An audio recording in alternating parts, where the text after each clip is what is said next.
અનુભૂતિ થાય ત્યારે એ અલૌકિક સુખથી આપણે છલકાઈ જાય છે. એ સુખના રસભોગી ગોપાળાનંદ સ્વામી હતા. એટલે એને ઈડરના મહારાજા એમ કે હું તમને આના રાજગુરુ બનાવું, મારે ન જોવે, કચરું છે. એમના લગ્નની વાત આવી તો અરવલ્લીની પર્વતમાળામાં ટોચે જઈને ધ્યાનમાં બેસી ગયા કે મારે એ નથી કરવું. શું કામ?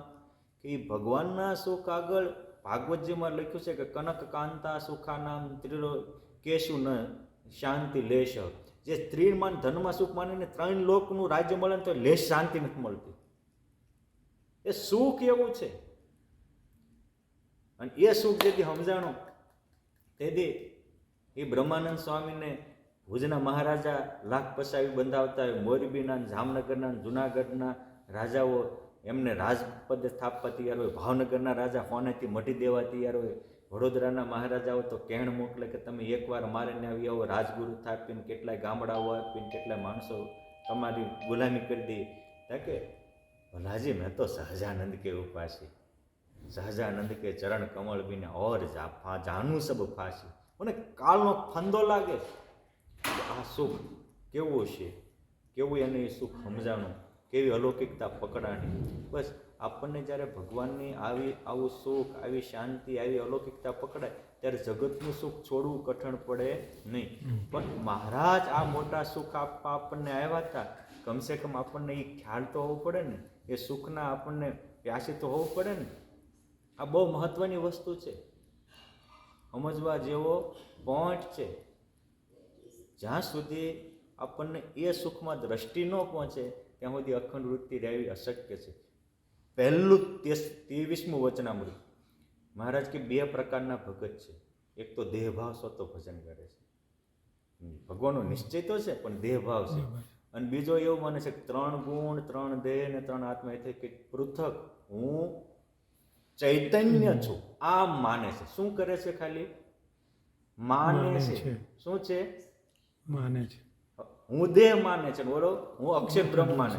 એ માન્યતામાં કેટલો ફેર પડે છે. મહારાજ કે આવી રીતે જે માનતો હોય એને પોતાનું સ્વરૂપ પણ દેખાય છે ને એની વિશે પ્રત્યક્ષ પુરુષોત્તમ નારાયણની મૂર્તિ અખંડ દેખાય છે.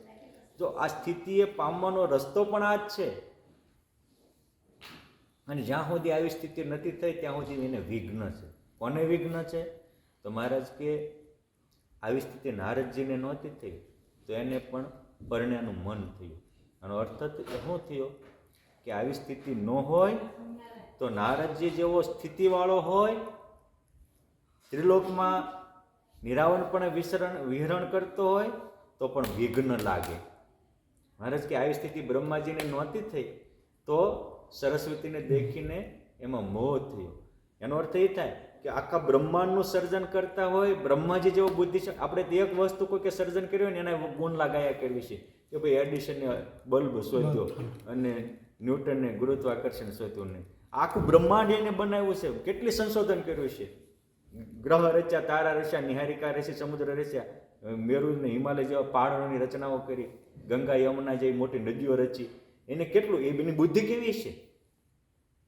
અને આવો બુદ્ધિશાળી હોય વિઘન છે. પોતાને બ્રહ્મ એટલે હું અક્ષર બ્રહ્મ છું ને મારામાં પ્રગટ પરબ્રહ્મ છે, હું ધામ છું ને મારામાં ધામી છે. આ નહીં સમજો, નહીં માનો, માન્યતા જ છે. નહીં માનો તો વિઘ્ન છે. મહારાજ કે ઇન્દ્રને પણ કલંક લાગ્યું. અર્થાત ઇન્દ્ર જેવી ત્રિલોકોની ચક્રવર્તી સમ્રાટની પદવી મેળવી લેશો તો પણ કાળા મોઢા થશે, રોવાનો વારો આવશે. આ નહીં હોય તો અમેરિકાના પ્રેસિડેન્ટને રોવાનો વારો આવ્યો આખી દુનિયા સામે. આ સ્થિતિ નહોતી. એટલે પુરુષોત્તમ નારાયણ મને તમને આ સ્થિતિ આપવા માંગે છે. અને એને મારે જે એક્ઝામ્પલ આપ્યું કે નાનો એવો હોય પાણીની ફેર અખંડ વહેતી હોય, મોટો ધરો ભરે, પણ ઘણા ઢોળો, આજનો ઘડો આજ ફૂંકાઈ જાય, કાલનો ઘડો કાલે ફૂંકાઈ જાય.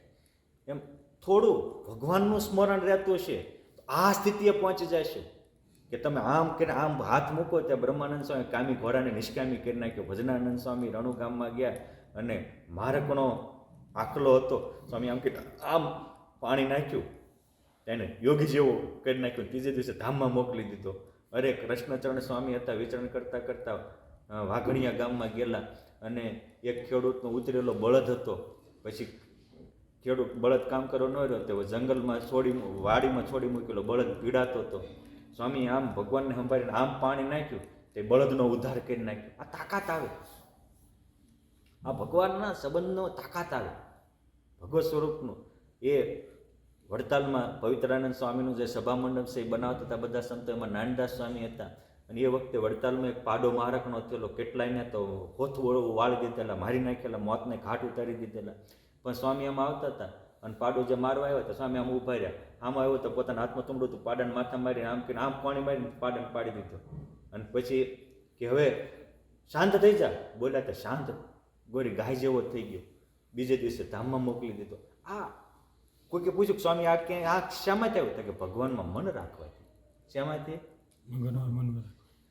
અરે ગોપાળાનંદ સ્વામી તો ત્યાં સુધી કહેતા હતા, સ્વામી કે જો ભગવાનમાં અખંડ વૃત્તિ, એટલે મેં કીધું ને કે ભગવાન સાથે એકતા થાય તો કેવી સ્થિતિ આવે. ગોપાળાનંદ સ્વામી વાડી મંદિર જ્યાં નાથ ભક્તોનું ઘર હતું ત્યાંથી સુરસાગરમાં સ્નાન કરવા જતા હતા. અને સ્વામી સ્નાન કરીને આવતા હતા, ત્યાં રસ્તામાં એક કલા ભગત કોળી હતા. સ્વામી પગ પકડીને કહે છે સ્વામી સ્વામી સ્વામી. સ્વામી કે શું છે? સ્વામી સ્વામી સ્વામી કરે છે. અરે સ્વામી, કોકને સમાધિ થાય એમાં સુખ કેવું આવતું છે? આ તો ગોપાળાનંદ સ્વામી પૂર્વાપૂરનું બધું જાણનારા, આમ આમું જોવે ત્યાં ખ્યાલ આવી જાય. તમે જો ભગવાનમાં મન રાખવાથી કેવી સ્થિતિ થાય છે, બીજે મન રાખવાથી કેવું દુઃખ આવે છે. આ બેયનું તુલનાત્મક સ્ટડી કરીએ ને તો ભગવાનમાં મન રાખવાનું મન થાય. આપણને ખબર જ નથી એટલે આપણે હાવ આંધળાની જેમ જીવીએ છીએ. સ્વામી કે મૂળ તો તારી જ કહેવું છે ને કે દેવા ભગતને સમાધિ થઈ. હવે એ કલા ભગતને દેવા પટેલ સાથે, દેવજી પટેલથી સત્સંગ થયેલો. અને દેવજી પટેલ સ્નાન કરીને અખંડ સ્વામિનારાયણ કરીને સવારના પોરમાં પૂજાનું વસ્ત્ર ઓઢીને આવતા હતા. એમાં અચાનક રસ્તામાં એમના ઘર પાસે પહોંચવા આવ્યા ત્યાં સમાધિ થઈ ગઈ. એટલે રસ્તામાં સીધા પડી ગયા. હવે એને તો સમાધિ થાય એટલે શરીરનું ભાન ન હોય, ચેતના પરમાત્મામાં લેલીન થવા માંડે. તો ત્યાં બાજુમાં અમુક દ્વેષી લોકો બેઠેલા. તો દ્વેષી લોકોએ શું કર્યું કે ત્યાં પહેલાં જૂના જમાનામાં ચૂનો પીલવાની મોટી ચક્કીના પૈડા આવતા, આવા મોટા એવી. હવે એ 80 મણ જેટલું વજનદાર પૈડું હતું, 70-80 મણ. ઓલા હાંગડીએ ઓલું કરી અને એ પૈડું આની ઉપરમાં મૂકી દીધું. આવડો મોટો પથ્થર કોઈ વ્યક્તિ ઉપર મૂકી દે એની દશા શું થાય? હવે એનો એક ઓલું ચાદર ઓઢી હતી ને એનો એક શેડો બહાર રહી ગયેલો. અને કલા ભગતને એમ થયું કે આજ દેવજી ભગત કેમ સવારના દેખાતા નથી. એમાં બરોબર નીકળ્યા તો જોયું તો ભગતની પૂજાની ચાદરનો શેડો દેખાણો. ઓહો! અને આને એમ થયું ઓહો દેવજી ભગત આવડો મોટો પથ્થર, હવે એ 8-10 જણા એને મૂકી દીધો, એ કાંઈ એકલા ઉઠે? એવડો મોટો પથ્થર કેમ કરવો? આને જ્યાં સંકલ્પ થયો ત્યાં મહારાજને એમ થયું મારો ભગત દુઃખી થાય છે. એ જ ભેગા મહારાજ એને સમાધિમાં શરીરમાં લાવ્યા. તો એ 80 મણનો પથ્થર જેમ કોઈ નાનો બાળક લીંબુ કે ચણાની વસ્તુ એક બાજુ, ચણાનો દાણો મૂકે એમ એક બાજુ મૂકી અને સાવના કરતા એ તો હાલતા થઈ ગયા. આ કલા ભગતે નજરે નહીં હાલી. એટલે એને એમ થયું કે આ કઈ પ્રકારની તાકાત? આવડો મોટો પથ્થર અને આમ હાવ સહજમાં આમ એક લીંબુ ઉપાડે એમ, એક આંબળું ઉપાડે એમ મૂકી દે એક બાજુ. અને એટલે પૂછે છે સ્વામી એમાં શું તાકાત? ત્યારે ગોપાલ સ્વામી બોલ્યા, એ મારે તમારે કાળજામાં કોતરી લીધેલું. સ્વામી કે કોઈ ભગતને ભગવાનમાં જ્યારે મન રહે ત્યારે આ તો દેવા ભગતની તો ક્યાં વાત કરે છે, એને આખા બ્રહ્માંડો નજરમાં ન આવે. શેષજીએ ભગવાનમાં મન રાખ્યું, ભગવાનની સાથે એકાત્મતા કરી તો શેષજીના મસ્તક ઉપર આખો આ બ્રહ્માંડનો ભાર છે એને રાયના દાણા જેટલો લાગતો નથી. અને તમે જોજો શેષજીનું આવે તો શેષશૈયામાં ભગવાન હોતા હોય, સમજાણ? એ આપણને બતાવે છે કે આપણે તે હૃદયમાં હૈયા ભગવાન રાખો, બ્રહ્માંડના ભાર તમારે કચર તો હાવ રસતુલ થઈ જાય છે અને તમે ધારશોય થઈ શકશો. મહારાજ કે એ ભગવાનમાં અખંડ વૃત્તિ રાખી ગોપાળાનંદ સ્વામી સમજાવે છે. તો અગત્ય મુનિ હતા, અંજલિ કરીને આખો સાગર પી ગયા. આપણે સમુદ્રનો લોટો ન પી શકીએ, કોગળો ન પી શકીએ, અને તોય કાંઈ ન થયું. અને જે અસુરો સમુદ્રમાં સંતાઈને ઋષિમુનિઓને દુઃખ આપતા હતા, પછી દેવોએ એનો વિનાશ કર્યો, લોકો નિર્ભય કર્યો. આખો સમુદ્ર પી જાવ અંજલિમાં એટલે આપણને કલ્પનાથી જ લાગે ને એવું. હનુમાનજી મહારાજ અખંડ કે જો ભગવાન સાથે રામ રામની રચના કરી, ભગવાન સાથે એકાત્મતા અનુભવતા, તો સૂર્યને પકડી લીધો. આજે જે વિજ્ઞાની કોઈ નથી પગી શકતા, એ આમ સમજે છે કે ગોળો છે. આપણે દરેક ગ્રંથમાં લખ્યું છે આજે સૂર્યનારાયણના મંદિર છે, અને એ સાધના કરી તો કુંતા માતા પાસે સ્વયં મૂર્તિમાન સૂર્યનારાયણ આવ્યા હતા. સ્વામિનારાયણ ભગવાનને તે પોલાશ્રમમાં તપસ્યા ત્યાં મૂર્તિમાન સૂર્યનારાયણ આવ્યા હતા. સૂર્યનારાયણ એક દેવ છે, પણ એ તમે આમ ઉપલી દ્રષ્ટિથી જોશો તમને તેજ જ લાગશે. એ આધ્યાત્મિક વિષય છે, અનુભૂતિ કરી હોય એ પણ થાય ન થાય. મહારાજ એ કે છે કે સૂર્યને પકડી લીધો હનુમાનજી મહારાજે, અને દ્રોણાચલ જેવો મોટો પર્વત હતો એ ઠેઠ ક્યાં લંકા અને ક્યાં હિમાલય, ઓછામાં ઓછું 3,500 કિલોમીટરની જર્ની થાય. એ અડધી રાતે ઉપડ્યા ને સવારમાં લઈને આવ્યા. એટલું સ્પીડથી પ્લેન ન જઈ શકે ને આવી શકે. અને પાછો આવડો મોટો પર્વત લાવવાનો, પ્લેન કઈ પર્વત થોડો લાવી કે ચડાવે કોણ પ્લેનમાં? હે, આ તાકાત ભગવાન સાથે એકાત્મતા કરવાની છે. એટલે ભગવાનમાં જેની અખંડ વૃત્તિ રહી, મહારાજ કે એને સ્થિતિ બંધાઈ જાય છે, એની અલૌકિકતા થાય છે. અને એ હું કોણ છું, આત્મનિષ્ઠા અને સ્વરૂપનિષ્ઠા બે અખંડ વૃત્તિમાં આવી જાય છે. આપણને ખબર નથી. એટલે વચનાવતમાં પછી વારે વારે આત્મનિષ્ઠા અને સ્વરૂપનિષ્ઠાનું વર્ણન આવ્યા કરશે. તરત ગોર્ધન શેઠે પ્રશ્ન પૂછ્યો કે મારા આ ભગવાનનું ધ્યાન કરતા હોય, ભગવાનનું મન રાખતા હોય, આડું આવરણ કોણ કરે છે? એટલે માયા કોને કહેવાય? મહારાજ કે જે ભગવાનનું ધ્યાન કરતા આડું આવે એ માયા.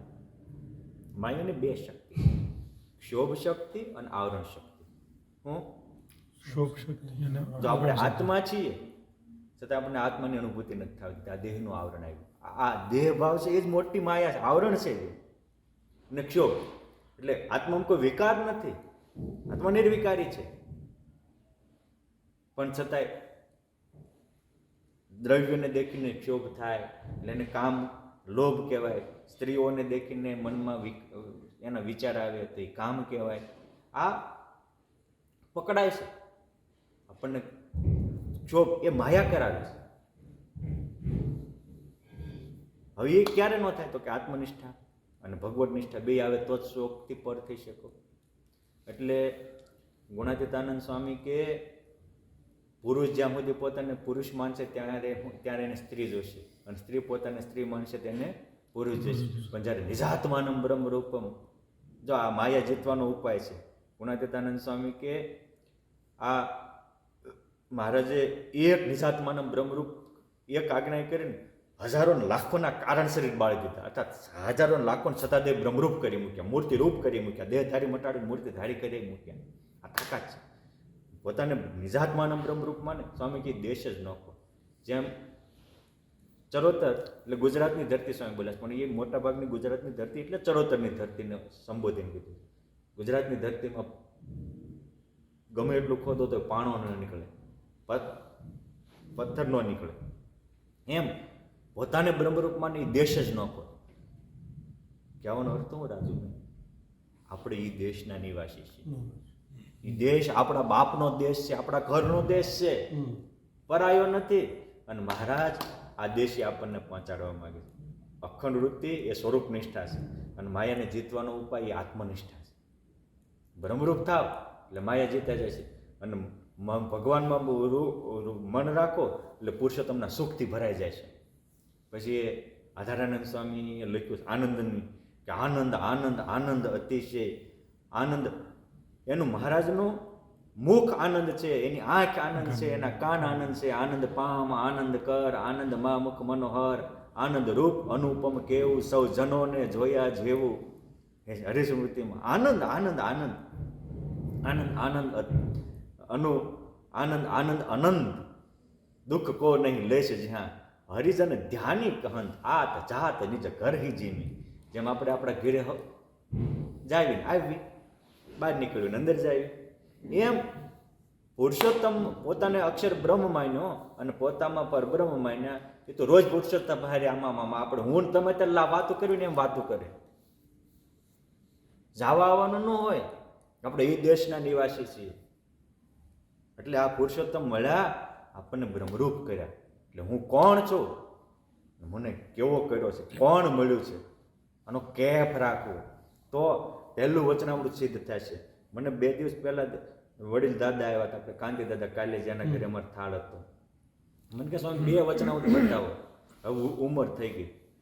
દાદા બહુ પવિત્ર છે, મહાપૂજા રોજ કરે, આખી મહાપૂજાના મંત્રો બધા ઉપલબ્ધ. મને કે 2 વચનામૃત બતાવો. મેં કીધું પહેલું ને છેલ્લું પૂરું. એમાં 262 આવી ગયા. બધા સમજવાની જરૂર નથી, આટલું સમજી જાઓ. પહેલું ને છેલ્લું 2 જ. પહેલું એક પૂરું કરો ને તોય પૂરું થઈ જાય. પણ આ કરવું તો જોઈએ ને. હે આપણે દેહ ભાવથી પડતો ઉઠવું પડે ને. એટલે આ સુખી થવાનો રસ્તો છે કે ભગવાનમાં મન રાખવું. અને ભગવાનનું ધ્યાન કરતા આડું આવે એ માયા. તો આપણને કોણ આડું આવે છે? બિહારી બાંગ્લાદેશી આવે છે, જાપાની જર્મની આવે છે. કોણ આડું આવે? આપણું શરીર ને આપણા શરીરના સંબંધી. એટલે અહમતા અને મમતા એ જ મોટી માયા છે. એટલે અહીં ગોર્ધન શેઠનો હતો, કોઈ તમને તમારા કુટુંબી નડે છે, અખંડ વૃત્તિ રાખો. જો નિરાવરણ સ્થિતિ પામે એને તોડી નાખ્યું પછી, એટલે એવી સ્થિતિ પામે કે હા આડું કોણ આવે છે? આ કુટુંબીમાં. પછી વેપાર કરવા બેઠા તો લખે હસ્તે સ્વામિનારાયણ, હસ્તે સ્વામિનારાયણ. ભગવાનને કરતા સ્વીકારી લીધા, પોતે અકર્તા થઈ ગયા. તે ગામના લોકો બધા આવીને કહેવા માંડ્યા, મુક્તાનંદ સ્વામી કહ્યું આ ગોરધનભાઈ તો ગાંડા કાઢે, સરખો વેપાર નથી કરતા. કોઈને લખે તો હસ્તે સ્વામિનારાયણ, હસ્તે સ્વામિનારાયણ. તો મુક્તાનંદ સ્વામી ગોરધન શેઠને લઈને આવ્યા કે મહારાજ આ ગોરધન શેઠ વેપારમાં આવું કરે. મહારાજ કે ઓ સ્વામી આ તો સમલોષ્ટ સમકાંચન આવું થઈ ગયું. મુક્તાનંદ સ્વામી સમજી ગયા કે પુરુષોત્તમ નારાયણ બધાને આવી રીતે મૂર્તિધારી જ કરાવવા માંગે છે. બોલાને સમજાઈ દીધા. અને મહારાજના નામે કર્યું તો મહારાજે આખા માંગરોળમાં એનું નામ રોશન થાય એવો વેપાર કરી બતાવ્યો. એકવાર વિશ્વાસ મૂકીને કરો તો ખરા, અપનાવો અનુભવ થશે. બોલવાથી કાંઈ નહીં મળે, અપનાવવાથી અનુભવ થશે. એટલે આ ભગવાનના સ્વરૂપમાં મનની વૃત્તિ રહે ત્યારે બહુ તાકાત આવે છે. એ ગોપાળાનંદ સ્વામી એ કે અમે જન્મા ત્યારથી મળ્યા અત્યાર સુધી એક સેકન્ડે ભગવાન ભૂલ્યા તો અમને બ્રહ્માંડ ભાંગ્યાનું પાપ. એની હારે રહેલા સંતોએ લખ્યું કે ગોપાળાનંદ સ્વામી કેવા હતા તો કે યસ્યાતિ પ્રેમ રજ્વા વેવધૂત ચરણા શ્રીહરિ ધર્મ પુત્રો યત્કિંચિત કાર્ય માત્રે કચિદપી નૈયાત દેવ યસ્માત પૃથક્કમ ભૂમિર ગંધેન યદ્વત વૃષતનુષ્ય જનુષ્યા. જેમ પૃથ્વીને ગંધ છોડવો હોય તો છૂટી શકે, જળને એની શીતળતા, તેજને અગ્નિ હારે જ હોય, એક સેકન્ડે છૂટા ન પડે. એમ યત કિંચિત કાર્ય માત્ર કોઈ પણ કામ કરતા હોય પુરુષોત્તમ સાથે એકાત્મતા જ હોય ગોપાળાનંદ સ્વામી. શું કામ? તો કે પ્રેમ રૂપી દોરીથી પુરુષોત્તમને એવા બાંધ્યા હતા તેરા મેરા જીરા એક હો ક્યારે. અને એટલે એ ગોપાળાનંદ સ્વામી સંકલ્પ કરે, બોલે ને બ્રહ્માંડ ડોલે, સંકલ્પ કરે ને સૃષ્ટિ ફરે. એ પેટલાદમાં પંડિતો આવે તો રૂવાડે રૂવાડે બ્રહ્માંડો દેખાડે. એ લોજના આશ્રમમાં ગયા હોય, મહારાજ ધામમાં ગયા પછી અને કાનો વાળંદ આમ સ્વામીના પગમાં કાંટો કાઢવા જાય તો એ પગમાં ચરણાવીમાંથી આખું બ્રહ્માંડો દેખાડે. જેમ પુરુષોત્તમ દેખાડતા હતા એમ દેખાડે. અને બધી તમે તાકાત તમે જુઓ. સંકલ્પ કરેલા તારી નીચે ભગવાનને સાધ્યા કાંટા ન કર્યા, નિશાકરના છઠ્ઠા ભાગમાં બધા કાંટા કરી જાય. આજે એ કાંટા વગરની બોર્ડ વિદ્યમાન છે રાજકોટમાં. મારે તે કેવું છે, આપણે સંકલ્પ કર્યા, આપણે જ કેમ નથી થતું? આપણું મન માયામાં ભટકે છે અને એનું મન મૂર્તિમાં રમવાણ રહે છે. બધા સ્થિતિ લખી જ છે. એક એક નંદ સંતો જેને હજારોને બ્રહ્મરૂપ કરી મૂક્યા. એ બધાએ ભગવાનમાં મન રાખવાથી આ થયા હતા. એને મૂર્તિ માળે, એનું મન મૂર્તિ માળે વિરામ પામતું હતું. એટલે આ મહાઅલૌકિક આનંદને પામ્યા હતા. એટલે મહારાજે કીધું કે અખંડ વૃત્તિ રાખવાના ઉપાય શું? તો મધ્યનું 36. મહારાજ કે એક તો ચિત્તને ચોંટવાનો સ્વભાવ હોય. જો આપણું બધાના ચિત્ત તો ચોંટે જ છે. પણ કાં ધનમાં ચોંટે છે, કાં પુત્ર પરિવારમાં ચોંટે છે, કાં પૈસામાં ચોંટે છે. મહારાજ તો કે બ્રહ્મરૂપ થવું અને પુરુષોત્તમમાં જોડાવવું, આ કરવાનું. આપણે નક્કી કર્યું કે રૂપિયા રળવા, બંગલા બાંધવા, ભવ્ય બૈરા છોકરાને રાજી કરવા, એ જ કરવું છે. આ બે કામ જ કરવા છે. આપણા મહારાજના ઠેરાવ, એની રીતે આપણે એના ઠેરાવ આપણો એને જે કરાવવું છે એ મારે કરવું છે, એ થાય છે. એ દિવસે આપણને બધાને છતાં દેવ પરમપદની અનુભૂતિ મહારાજ આપશે, અનાદિ મુક્તની સ્થિતિ આપી દેશે. ચિત્તને ચોંટવાનો સ્વભાવ એ હોય તો કામ થાય. એ ધનુર્દાસને ચિત્ત ચોંટ્યું હતું કનકાંગમાં, તો રામાનુજાચાર્યએ આમ જ્યાં અનુભવ કરાવ્યો અને લેલીન થઈ ગયા. એ જેતલપુરની વેશ્યાનું ચિત્ત ગમે પુરુષમાં ચોંટતું હતું, તો મહારાજ અનુભૂતિ આપી એ મહાયોગીની જેવી સ્થિતિ પામી ગયા. ટ્રાન્સફર જ કરવાનું હતું ને, ટ્રાન્સફર થઈ ગયું. એ તમે જો મોટા મોટા અભ્યાસીને એનું બારવટિયા હતા અને ગમે એમાં ખૂન ખરાબા કરવાને એ જગતમાં એ જે કામ કરતા એમાં જે ચોંટી જતું હતું. તો ગોપાળાનંદ સ્વામીએ એને પાછા વાળ્યા અને મહારાજની અનુભૂતિ કરાવી. 600 કલાક સુધી ધ્યાનમાં લેલીન થવા માંડ્યા. જે ચોંટતું તો ટ્રાન્સફોર્મેશન થયું. એ સવારમાં જૂના જમાનામાં આજની જે બ્રશની વિધિ નહોતી, દાંતણ કરતા હતા. તો દાંતણ કરે અભેશી રાજા અને આમ ચીડિયું ચીરે એ ભેગો દેહ અહમ મમત્વ રૂપી ચીરિયા ફાડિયા જુદા કરી નાખે. અને મૂર્તિમાં એટલા તદાકાર થઈ જાય. નોકરોને કહી રાખેલું કે ભાઈ હું ભગવાનના ધ્યાનમાં હોઉં, પુરુષોત્તમ સાથે મુલાકાત લેતો, મહારાજ સાથે એકાત્મતા અનુભવતો હોય અને કોઈ પણ આવે, મારો દીકરો મરી જાય બાળી આવવાનો, મનની જ પુરુષોત્તમની મુલાકાત બહાર બોલાવવાનો. આ સ્થિતિ 6 કલાક એક દિવસ માંસ ભક્ષી હતો, દારૂ પીનારો હતો, એની આ સ્થિતિ ચિત્તનો ચોંટવાનો સ્વભાવ તો ટ્રાન્સફોર્મેશન કરી દીધું. પછી તો એના ભાઈએ તો એમના ઉપર અદાવત કરીને કેસ કર્યો અને સવારમાં આગળથી અધિકારીને, ઉપરી અધિકારીને બોલાવ્યા કે આ અભિષેક ખોટું કરે છે. મોસલ આવ્યો, 10 રૂપિયાના આવ્યો, એના કઈ રાખ્યું હતું ને, એના જે કારભારી એને 10 આપી દીધા, 100 રૂપિયાનો મૂક્યો એ આપી દીધા, 200નો મૂક્યો એ આપી દીધા, 400નો મૂક્યો 400 આપી દીધા. અભિષેક બાપુને ધ્યાનમાં થયું એ જમાનામાં 400 રૂપિયા એટલે આજના 4 લાખ ઉપર થાય, આપી દીધા. પછી અભિષેક બાપુ જ્યારે ધ્યાનમાંથી બહાર આવ્યા 6 કલાક પછી અને વાત કરી કારભારીએ કે આવું થયું છે, મસલ અધિકારી આવ્યા છે, તમને બોલાવે છે. તો પહેરા કપડી ગયા અને એમના વારસદારો હજી છે એ તો એમ કહેતા હતા કે બાપુ ધ્યાનમાં કરતા મસલ આવ્યું તો ભગવાન સ્વામિનારાયણ ન્યાજન સહી કરી આવ્યા. અને ઓલાને અભેસીનું 12 ગામનું હતું, એટલે બીજા એ ખોટો આક્ષેપ નાખ્યો હતો, એને 18 ગામ અભેસીને આપી દીધા.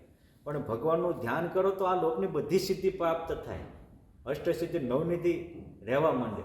પણ માયામાં આડું આવતું એને તોડવું તો પડે ને. અભિષેક તોડી નાખ્યું અને દિલ ભગવાનમાં જોડી દીધું. તો આ તાકાત, આ સ્થિતિ અલૌકિક પ્રાપ્તિ થઈ. એ ચિત્તને ચોંટવાનો સ્વભાવ, જે કોઈ વાલિયરો વરુ મેંગણીના માનવા અને ચોંટવાના સ્વભાવ હતા. ગોપાળાનંદ સ્વામી, ગુણાતીતાનંદ સ્વામી ટ્રાન્સફોર્મેશન કરી દીધા અને બ્રાહ્મી સ્થિતિને પમાડી દીધા. બીજું સુરવીરતા હોય. મહારાજ કે એનાથી સુરવીરતા એટલે કોકને દબાતા હોય ને દબાવવા, એ સુરવીરતા નથી, એ તો દાનવપણું છે. અમુકના નેચર એવા હોય કે બિચારા ગરીબ હોય ને દબાવ્યા જ કરે. મહારાજ કે સુરવીર કોને કહેવાય? તો કે એનાથી ઇન્દ્રિયો અંતઃકરણ થરથર કંપે. એકવાર નક્કી કર્યું ભગવાનનું મન રાખું છું, બીજે જાય જ નહીં. ત્રીજો ભય હોય. કંસ, શિશુપાલ જેવાને ભયથી, અને આ મોટા મોટા રાજા મહારાજાઓ હતા એ રાજપાટ છોડીને મુકાવી ગયા ને સામે મોતનો ભય દેખાણો કે હા આ બધું છે પણ 1 સેકન્ડના 6 ભાગમાં કાળનો કોળિયો થઈ જાય છે. ભય દેખાણો તો ભગવાનમાં અખંડ જોડાય. અને ચોથો વૈરાગ. મહારાજ કે જેવું દેહને દેહના સંબંધીમાં હેત છે, એ હેત જ માયા છે. દેહ અને દેહના સંબંધીમાં હેત, પંચવિષયમાં પ્રીતિ, એ જ માયા છે. આ માયામાંથી જે મુકાણો એનું મન ભગવાનના સ્વરૂપમાં રહે. અર્થાત સંબંધીનો મોહ પાશ મૂક્યો એ ભગવાનના આકારિત થઈ શકે, એ મહારાજની મૂર્તિમાં તલ્લીન થઈ શકે, એ તેરા મેરા જીરા એક હો પ્યારે એની સ્થિતિ અનુભવી શકે. આખર વૃત્તિ બ્રહ્માનંદ સ્વામી પૂછ્યું કે મહારાજ ભગવાનમાં મન તો રાખવું છે પણ એવું રહેતું નથી. મહારાજ કે ભગવાનમાં અખંડ વૃત્તિ રહે એ જ પરમ પદ છે, એ જ મહાઆનંદ છે. મહારાજ એવું રહેતું તો નથી, રાખવી છે તો જોરાવરે જગતમાં જોરાવરે વહી જાય છે ને ભગવાન મહારાજ કઈ શ્રદ્ધા જ નથી. શ્રદ્ધા નથી તો એને મહિમા નથી, કારણ કે આ જીવને જેનો મહિમા સમજાય એમાં માલ તો થઈ જાય છે. જોને જેને પૈસામાં માલ મનાણો તો એની માટે કેટલી મહેનત કરે છે, શરીરની કુટુંબની કોઈની પરવા કરતો નથી.